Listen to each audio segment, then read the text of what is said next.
Nação Celeste! E aí, meu povo, bora aqui no nosso canal Cruzeiro Nostalgia pra mais um vídeo aqui, você já sabe, né? Bora sempre ficar por dentro, bora te atualizar sobre as últimas e principais notícias do nosso maior de Minas.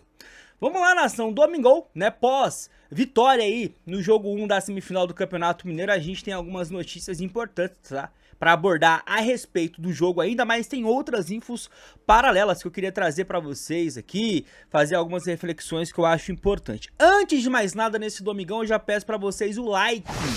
Deixa o seu joinha, 500 likes é a meta deste vídeo. Hype o vídeo caso você chegou até esse domingão ainda podendo hypar através do seu celular. Comenta bastante, se inscreve e compartilha. Sem enrolação, bora para a primeira tela, nação. Eu quero fazer só uma reflexão aqui com vocês, tá?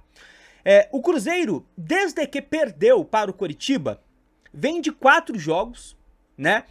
Onde não perdeu mais.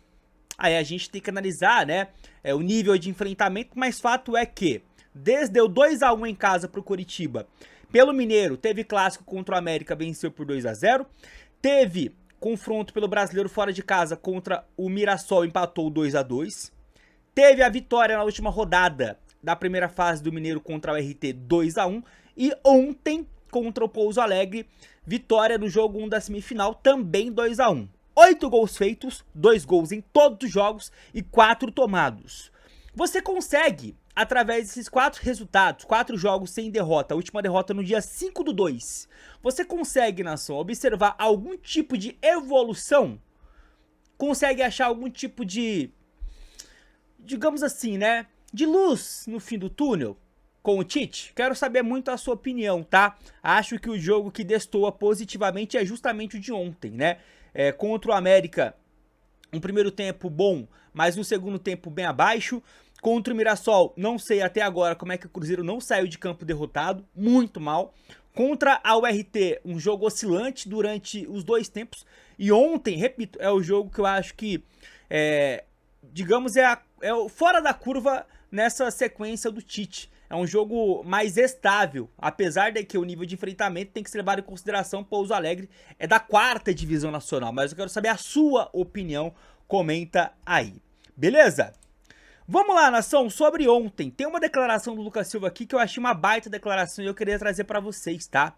É um cara que, com essa declaração, mostra o que já sabemos, né? Além de ser líder dentro de campo, é o nosso capita, é também o líder fora de campo. Olha só o que ele disse, né, em entrevista à Samuca TV. Eu amo essa camisa, amo esse clube, amo jogar aqui. Então, independente de ser titular ou reserva, vou sempre dar a vida pelo Cruzeiro. É uma clara demonstração de alguém que está no Cruzeiro pelo Cruzeiro, óbvio, né? Não tá lá de graça, tem um bom salário, mas é incrível como o Lucas Silva, ele veste a farda do Cruzeiro e geralmente tem apresentações ali sempre regulares, né? Geralmente a gente não vai encontrar um jogo do Lucas Silva muito acima da média, ao mesmo tempo que é muito difícil você encontrar um jogo que ele tá, sei lá, com nota 2, nota 3 no geral. Geralmente é um jogador bem regular. Será peça fundamental nessa temporada e já sabendo que em determinados jogos pode ser reserva. O Cruzeiro tem um meio de campo qualificado. Não dá para pegar os resultados e esconder isso.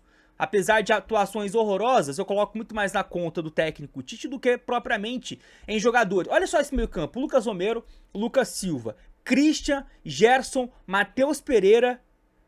Tem uma qualidade ali, Matheus Henrique, Japa pode agregar demais. Você tem bons jogadores nesse setor aí. E o Lucas Silva é um deles. Gostei demais da declaração, quero saber a sua opinião. E aqui, entre meio-campistas, tem um aqui, rapaziada, que é o Wallace. E aí, ontem, uma das perguntas para o Tite na coletiva foi justamente sobre o Wallace. Eu quero saber se ficou feio pro Cruzeiro, para a comissão técnica e pro próprio jogador a permanência dele. Porque ontem foi o primeiro jogo do Wallace com o Tite, sabia dessa? Ele estreou com o Tite na temporada. Poucos minutos em campo. Geralmente quando o jogador tem poucos minutos, a gente não consegue avaliar muito. Mas ontem, nos poucos minutos que o Wallace entrou, claramente fora de rotação, claramente com posicionamentos equivocados, não conseguiu fazer o entrelinha ali da primeira linha para a segunda e entra a defesa muito bem. Olha que foram poucos minutos. Eu quero saber, ficou feio pra todo mundo essa não saída do Wallace e a permanência dele? Bora ouvir o que Tite disse. Não confirmou as possibilidades de venda, de negociação. É um jogador que tem qualidade, por isso a sua reintegração a partir do momento que não teve nenhuma conclusão de negociação. Acho uma fala muito feia, tá? Quero saber a sua opinião. Fato é, o Wallace reintegrado e vai ter oportunidades, tá? Tá bem claro aí que não deve ser a primeira, né? A segunda opção vindo do banco, mas quando for o caso, ele vai ter suas chances e talvez seja um dos maiores desperdícios, né, de talento desse atual elenco do Cruzeiro. É incrível como o Wallace não tem uma sequência de 2, 3 jogos bons, muito pelo contrário. E não é um cara que é bagre, ele está bagre. O Wallace, ele está bagre no Cruzeiro, mas eu não acho o Wallace bagre. Esse nível que ele está apresentando no Cruzeiro, ele não apresentou em clube nenhum. Esse nível muito abaixo da crítica, mas é o jeito que atualmente a gente enxerga o Wallace. Bagre, ele está bagre. Vamos lá. Ponto de atenção aqui, tá, Nação Celeste? Ponto de atenção e notícia nada boa, tá? Lautaro Dias está vivendo uma sequência aí de poucas minutagens na equipe do Santos. E chegou-se agora ao ponto dele, inclusive, estar fora da lista de relacionados, tá? Pelo técnico Vojvoda, nesse caso, para o jogo de hoje contra a equipe do Novo Horizontino. O que isso significa? Menos chances, menos minutos em campo. É o que já vem acontecendo na temporada. Agora chegando ao ponto de, com o Neymar à disposição, Gabigol à disposição, Rony à disposição, Barreal à disposição, fora o Moisés que foi contratado, o Lautaro claramente está perdendo oportunidades, está perdendo minutos, está perdendo ali chances de mostrar o seu futebol. E aí a péssima info, porque ele está por empréstimo até o meio do ano. Se ele manter a minutagem dos últimos jogos, chegar ao ponto de ficar mais jogos, né, fora da lista de relacionados, a tendência é que ele volte ao Cruzeiro. Tinha-se, né, depois que ele chegou lá no Santos, uma clara ascendência a ele ficar por lá, pela obrigação de compra que está no contrato, né, levando em consideração os jogos que ele vinha jogando, as minutagens que ele vinha tendo, enfim.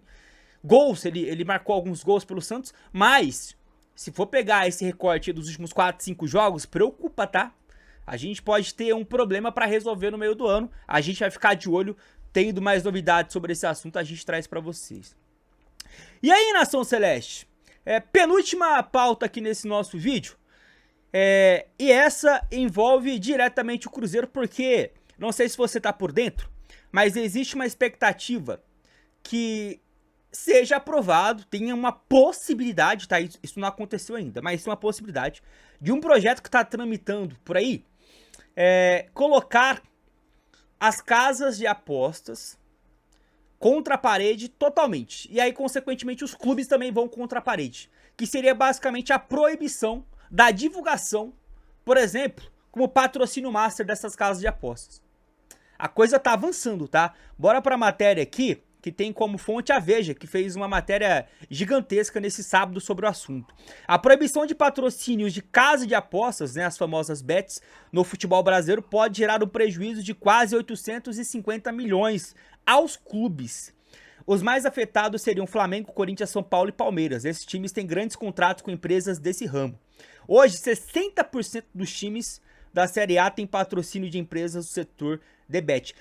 Eu acho que esse levantamento nem leva em conta todo o impacto, tá? Acho que esse levantamento só pegou patrocínio master e aí somou os valores. Mas, sendo muito sincero, se você olha, por exemplo, as placas de publicidade nos jogos, metade dela, para ser bem razoável, que é só bet. Então, se for proibido a disseminação através de patrocínios dessas bets, o impacto vai ser ferrenho. Principalmente para clubes que ainda não são SAFs, tá? E que dependem desses montantes para conseguir ser minimamente competitivos. Os times do Sul, o Fluminense, o São Paulo da vida, o Santos nem se fala. Então, clubes como o Flamengo, o Palmeiras continuaram forte. Corinthians, apesar dessa crise financeira bizarra, vai continuar arrecadando muito, apesar que a dívida é muito alta, né? E os times que são SAF, acredito eu que vão conseguir ter uma certa estabilidade. Por exemplo, o Cruzeiro não necessita, né, de uma Betfair ou agora a Bet Nacional para conseguir contratar o Gerson. Isso vai muito pelo impulso do atual dono do clube, né? Não depende de uma Bet Nacional para manter uma folha de 25 milhões. Até porque o patrocínio da Bet Nacional pagaria quase 2 folhas salariais só no ano.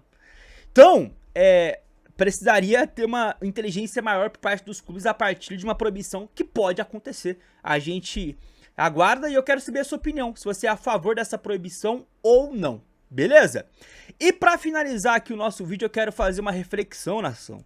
E quero novamente demais aqui a sua participação. Eu queria que alguém me explicasse isso aqui, ó. Vou abrir uma outra tela aqui, que mostra a classificação do Brasileirão do ano passado, ó. Temporada 2025, tá aqui a tabela. Eu quero que vocês se atentem aos gols contras, né? Aqui no caso, as defesas menos vazadas. E aí, os times que tomaram menos gols no último Campeonato Brasileiro, que se encerrou no meio de dezembro, ou seja, há 2 meses atrás, há 60 dias atrás, foram Flamengo e Cruzeiro. Flamengo tomou 27 gols e o Cruzeiro 31. O Flamengo é o único time que não tomou mais de 30 gols e o Cruzeiro só tomou mais de 30 gols porque na última rodada foi com o time B contra o Santos e tomou 3 gols, né? Acho que foi isso. Na última rodada o Cruzeiro perde do Santos tomando 3 gols. Então, se tomasse, por exemplo, ali um gol, ficaria com 29. Se tomasse 2, ficaria com 30. Tomou 3, acho que foi isso, 3. Foi para 31. E ainda assim, manteve-se como a segunda melhor defesa. Eu quero perguntar o seguinte, como é que esses dois clubes, os dois, saíram de defesas menos vazadas, setores defensivos tão estáveis ao fim da última temporada, para isso aqui? Levantamento do Lancenet. Defesa do Flamengo é a mais vazada entre os times da Série A em 2026. O rubro-negro sofreu 17 gols em 12 jogos, uma média de 1,4 gols sofrido por jogo. O Flamengo joga hoje ainda, tá? O único jogo em que o Fla não sofreu gol no ano foi na vitória por 1-0 sobre o Vasco. E aí tem aqui a lista das defesas mais vazadas, e o Flamengo é a primeira com 17, o Cruzeiro é a segunda. Aqui tá com 15, mas a matéria é do dia 21, ontem, antes do Cruzeiro entrar em campo contra o Pouso Alegre. Então o Cruzeiro chegou aos mesmos 12 jogos do Flamengo, tomando 16 gols, um a menos que o Flamengo. E detalhe, tem um sinal de alerta igualzinho ao do Flamengo, que é, além da quantidade ser alta, é praticamente todo o jogo sendo vazado. O Flamengo tomou aí gol em todos os jogos, menos um jogo, né? Acho que foi isso que a matéria falou. Menos no jogo contra o Vasco. O Cruzeiro tomou gol em todos os jogos, menos em 2 jogos. Vitória contra o Betinho e o América. Como é que pode? Alguém consegue me explicar esse fenômeno aqui?